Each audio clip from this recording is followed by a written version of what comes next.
Mr. Roosevelt was unanimously renominated in 1936 and almost unanimously re-elected. Here are some passages from a typical campaign speech, the Madison Square Garden speech of October 31st, 1936.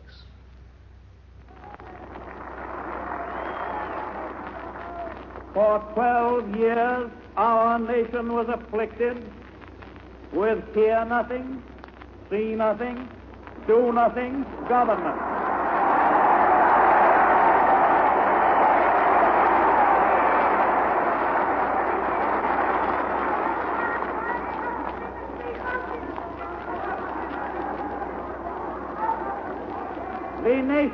The nation looked to that government, but that government looked away. 9 mocking years with the golden calf and 3 long years of the scourge. 9 crazy years at the ticker and 3 long years in the breadline.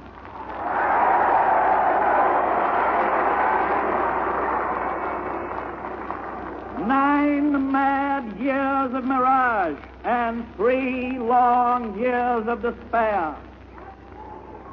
And my friends, powerful influences strive today to restore that kind of government with its doctrine that that government is best which is most indifferent to mankind.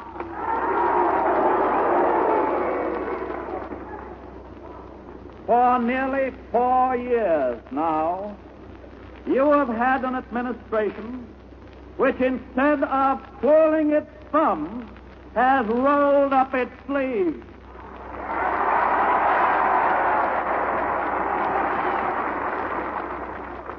And I can assure you that we will keep our sleeves rolled up.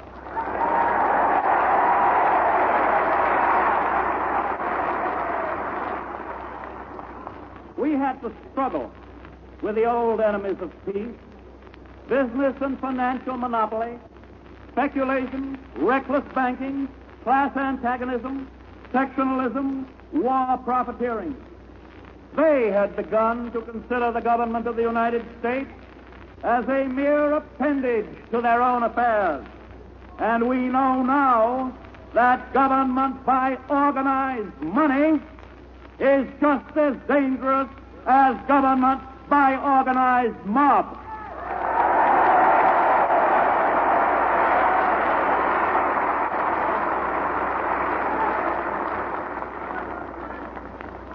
Never before in all our history have these forces been so united against one candidate as they stand today.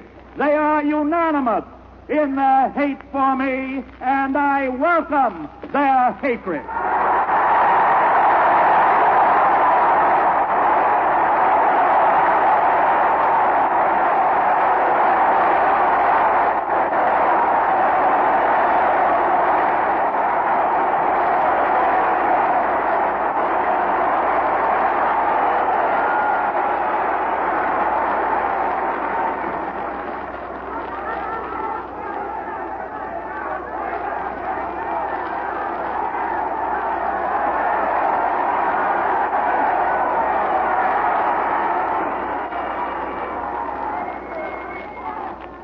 I should like to have it said of my first administration that in it the forces of selfishness and of lust for power met their match.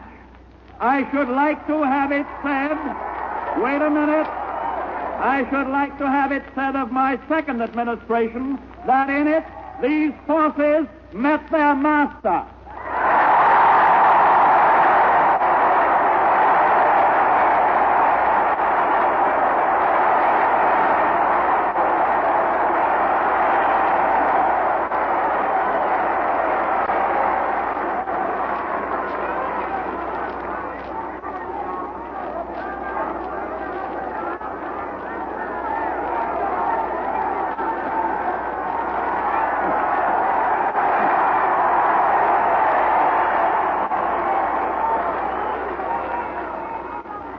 It is because I have sought to think in terms of the whole nation that I am confident that today, just as 4 years ago, the people want more than promises.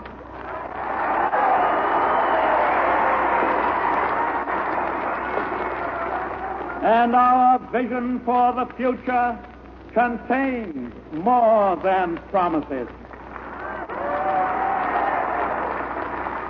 This is our answer to those who, silent about their own plans, ask us to state our objectives.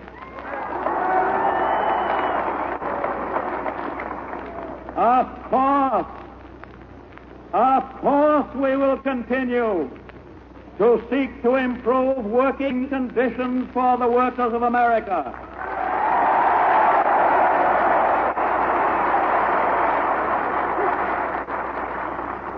To reduce hours that are overlong.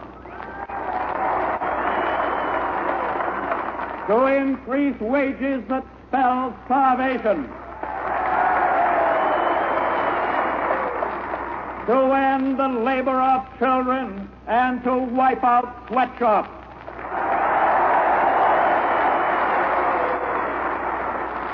Of course, we will continue every effort to end monopoly in business, to support collective bargaining,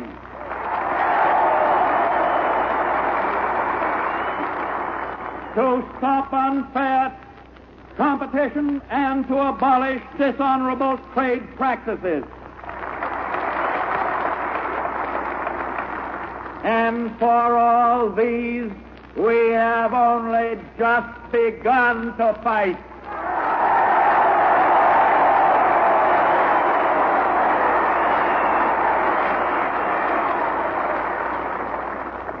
Of course, we will continue to work for cheaper electricity in the homes and on the farms of America, for better and cheaper transportation, for low interest rates, for sounder home financing, for better banking, for the regulation of security issues, for reciprocal trade among nations,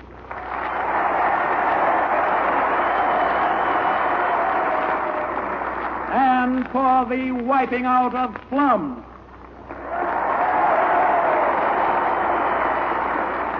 And, my friends, for all of these, we have only just begun to fight.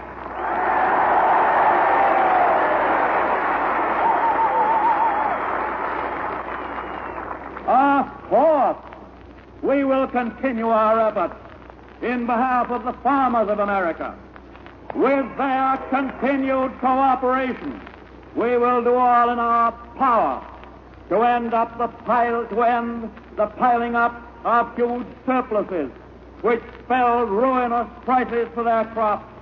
We will persist in successful action for better land use, for reforestation, for the conservation of water all the way from its source to the sea, for drought control and flood control, for better marketing facilities for farm commodities, for a reduction of farm tenancy, for encouragement of farm cooperatives, for crop insurance, and for a stable food supply for the nation.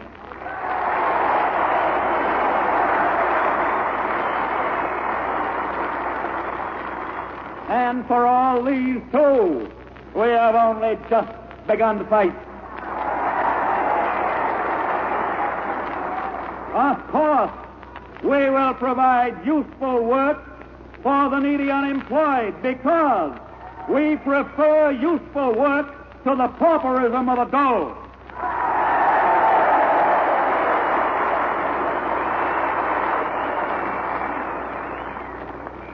Of course, we will continue our efforts for young men and women so that they may obtain an education and an opportunity to put it to use.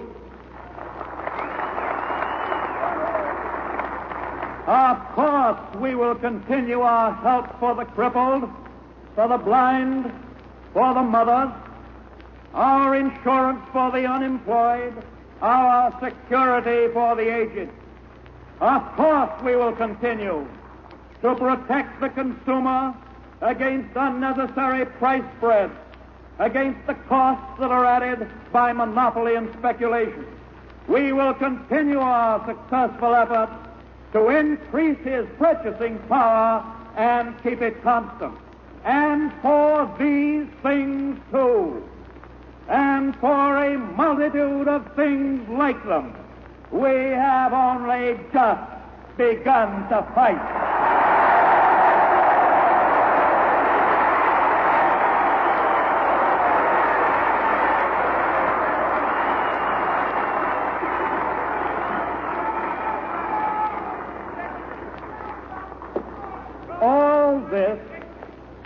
All these objectives spell peace at home.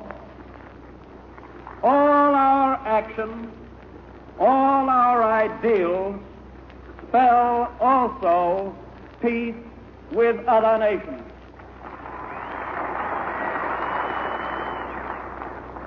Today there is war and rumor of war. We want none of it.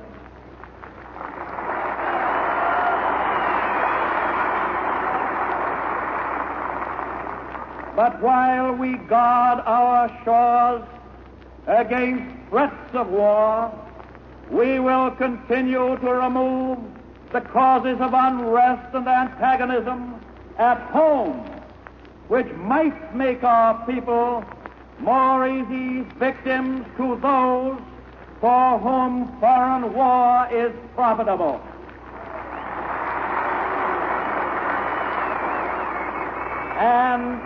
And note well that those who stand to profit by war are not on our side in this campaign.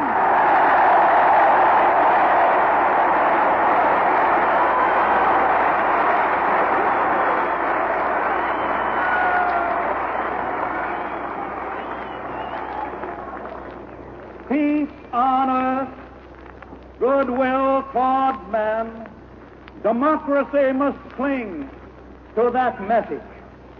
For it is my very deep conviction that democracy cannot live without that true religion which gives a nation a sense of justice and of moral purpose.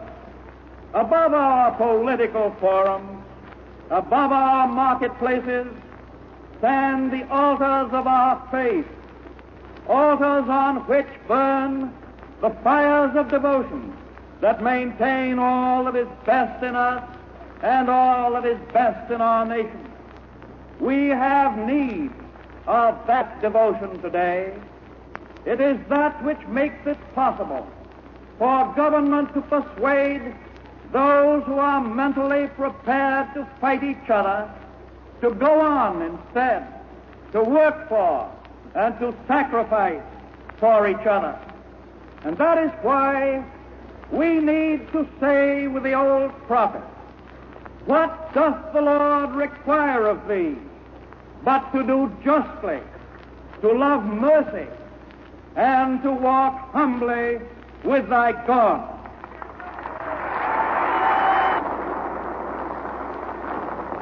That is why the recovery we seek, the recovery we are winning, is more than economic. In it are included justice and love and humility, not for ourselves as individuals alone, but for our nation. And that is the road to peace.